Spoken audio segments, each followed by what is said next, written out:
Hi, it's me, Galen. Galen's got Parkinson's. Now, rather than do the 12 days of Christmas from 1st of January right through to the 5th of January daily, I'm going to do 31st of December, 5th of January, one video, bish bash bosh, Happy New Year. The American forces under Montgomery and Benedict Arnold are attempting to seize Quebec City, to hold that in the hope of bringing Canada into the rebellion on the side of America. They attack during a fierce snowstorm of 1775. It's a daring assault on a fortified city. The attack unravels. Montgomery is killed, the commander. Arnold himself is badly wounded.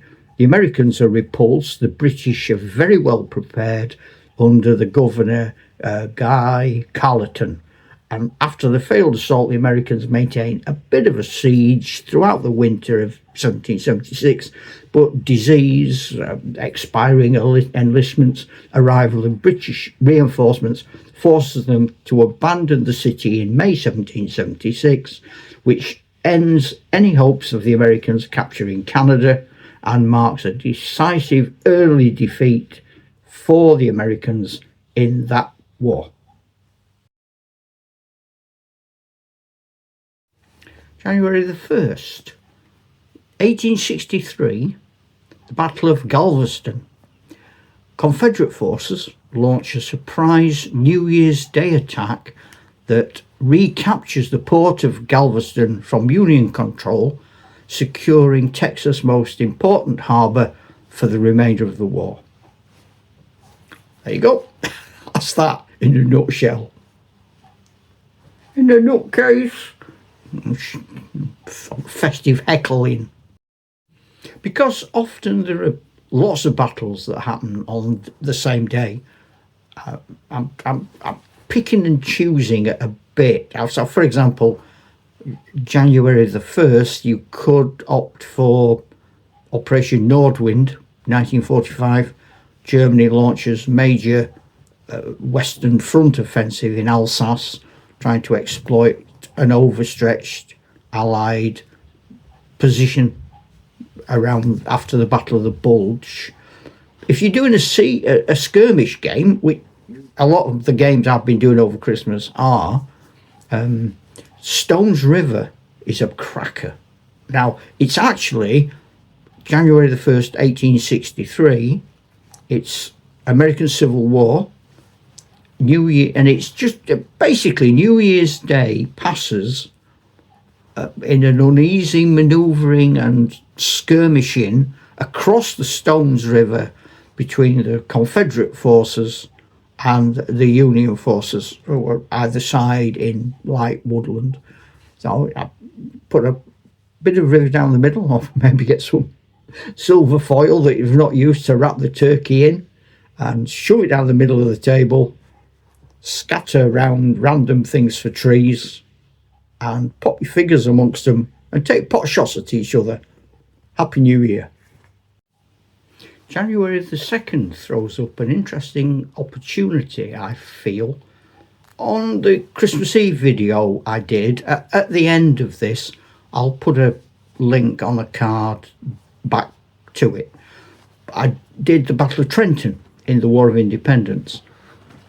But on January the 2nd, having seen Washington's victory at Trenton, there is the Battle of Assunpink Creek, where Washington's army then repulses an attack by Cornwallis, who assaults Trenton, and Washington fights a rearguard action to give his army time to slip away to keep the New Jersey campaign alive. 3rd of January, you've got the Battle of Princeton in 1777, which again is War of Independence. But if you were looking for something a bit different, what about 1941 Battle of Bardia, which is the beginning of it? Commonwealth forces opened up a set-piece assault on the Italian fortress of Bardia in Libya during Operation Compass. So that would be a slightly different theatre of war, wouldn't it? 4th of January, my birthday, there are a number of interesting battles, but the two I'm going to pick to look at are one, a period I don't do, and a period, therefore, I rarely mention. So let's give it a mention now. Happy birthday to 46 BC, the Battle of Ruspina, North Africa. Caesar fights a hard defensive action against Pompeian forces led by Labienus, and he narrowly avoids disaster, which is pretty much the story of a lot of my birthdays. I end up by narrowly missing disaster. Now another one is, I've got links to this for a number of reasons. I've got family connections to Reading, and it is a period I love. 871, Battle of Reading. The West Saxons, men of Wessex, under Ethelred with Alfred the Great, are defeated by a Danish great heathen army who have a foothold in Wessex, which is never a nice place to have a foothold. And on the 12th day of Christmas, which will conclude this meander, I'm going to look at January the 5th. So we've got 1477, the Battle of Nancy. Swiss-backed forces crush Burgundians outside Nancy, killing Charles the Bold and ending Burgundy's great power ambitions. So Charles weren't so bold on January the 6th as he had felt he was on January the 4th, another feeling with which I am all too familiar.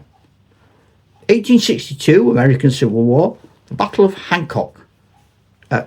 Stonewall Jackson's Confederates shell and skirmish around Hancock in Maryland as part of the Romney expedition. Nice little battle. I have American Civil War figures.